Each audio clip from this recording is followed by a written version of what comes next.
Right now, it's dark outside. Maybe you're in bed, on your phone, with a lamp glowing nearby. You probably haven't thought about what's beyond the window because you know nothing is coming for you. Now take that away. No lamp, no phone, no locked walls. Just you, a dying fire, and darkness so complete you cannot see your own hand. That was every night for 300,000 years. And the question nobody asks is, what did people actually do in it? Most people assume ancient humans slept when the sun went down and woke when it came back. Simple, efficient, logical. Wrong. The night was not empty. It was one of the most important parts of the day. What happened inside it shaped what we became as a species. Start with the darkness itself. Not city darkness, not I turned the lights off darkness. Real darkness. On a cloudy, moonless night 100,000 years ago, you could not see someone sitting 3 feet away. Researchers studying modern hunter-gatherers describe camps at night as almost completely black beyond the fire's reach. That circle of firelight was everything, maybe 8 to 10 feet of visible world. Beyond it, the dark was alive with sound. And sound at night meant something specific to a brain shaped by millions of years of being hunted. Every branch snap was a threat assessment. Every rustle was a calculation. Your nervous system did not clock out at sunset. It changed modes, quieter, sharper, more inward. So what did people do inside that firelit circle? In 2014, anthropologist Polly Weissner published one of the clearest answers.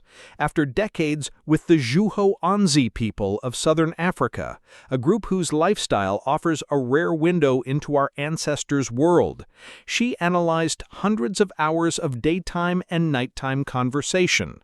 The difference was stark.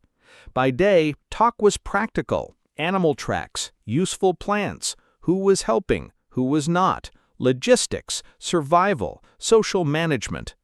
But at night, around the fire, 81% of conversations became something else, stories, not just gossip or complaints. Stories about people who did impossible things, myths about where the world came from, jokes that made everyone collapse laughing, accounts of distant places, ancestors who faced what no living person could.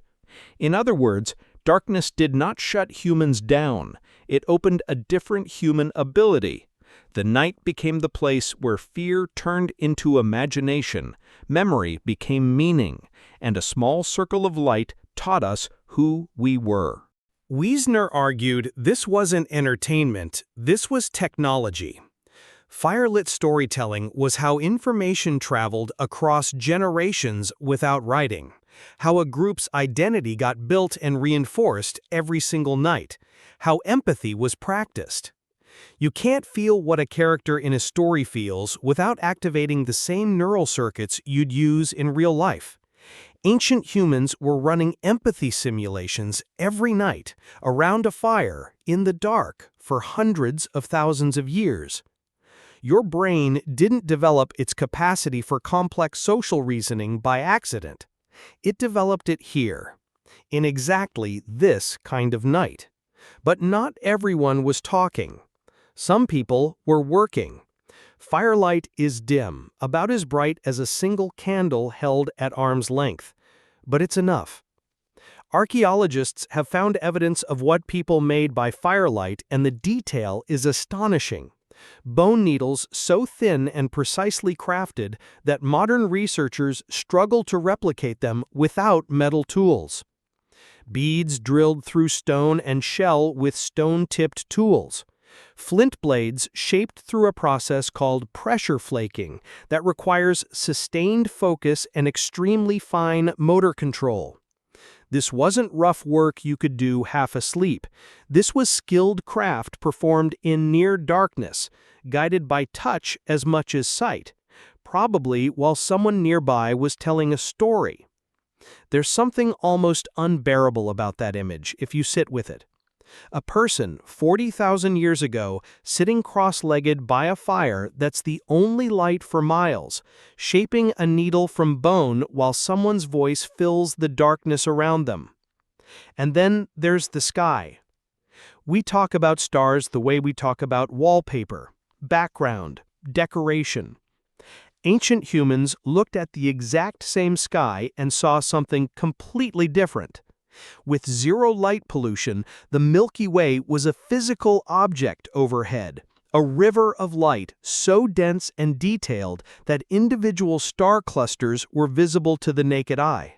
Researchers studying modern groups in truly dark environments describe first-time viewers as physically overwhelmed. Grown adults reduced to silence. We have strong evidence that ancient humans tracked the sky with serious precision. A 30,000-year-old carved bone found in Europe appears to show lunar cycle notations, marks made over months, following the moon's phases with the consistency of a calendar. Someone lay in the dark, night after night, watching the moon move and recorded it. Not because they were told to, because the night sky demanded attention. And then, somewhere between the stories, the stars, and the firelight, people slept, but not the way you sleep. In the 1990s, psychiatrist Thomas Vare conducted a landmark study. He removed artificial light from people's lives for weeks, exposing them only to natural light and dark cycles. Within a few weeks, every participant shifted to the same pattern: 4 hours of sleep, a wakeful period of 1 to 2 hours in the middle of the night, then 4 more hours of sleep. 2 sleeps, with a quiet window between them. Historical records from medieval Europe confirm it. Scholars, diarists, and doctors routinely mention first sleep and second sleep as the normal human pattern. Sleeping in one unbroken block became standard only after artificial lighting let people stay up later and compress the night into one shift. So what happened in that middle window between first and second sleep? Vare's subjects described an unusual state, not fully awake, not asleep, calm, thoughtful. Their brains showed patterns similar to meditation. People lay in the dark and thought, not anxiously, not productively, just quietly. Some couples talked, some people walked, some prayed or performed rituals. Darkness, silence, and that half-awake state created a mental space that barely exists in modern life. A space that, for most of human history, was completely normal. Here's what a full night may have looked like. The sun goes down, the fire comes up. For 2 or 3 hours, the group is alive with voices, stories, laughter, sudden silence when something moves beyond the firelight. Hands work in the dim glow. Eyes drift to the sky between sentences. Then people sleep. First sleep comes easily because their bodies are tired and no screen is holding their nervous system hostage. Around midnight, the camp stirs. Some wake and think in that slow amber state between consciousness and sleep. Some add wood to the fire. Some speak softly. Then second sleep pulls them under, and the night finishes in silence. You go to bed and call it insomnia when you wake at 3 a.m. Your ancestors called that the middle of the night and used it.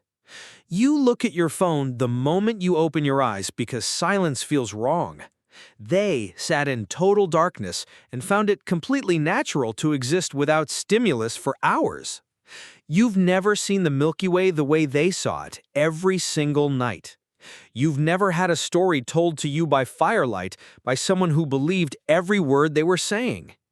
You've never had that middle-of-the-night window of pure, unstructured thought with nowhere to be and nothing pulling at your attention. And here's the thing. Your brain hasn't changed. It's the same brain they had. It still wants the fire. It still wants the story. It still wakes up in the middle of the night looking for that quiet window. It just can't find it anymore.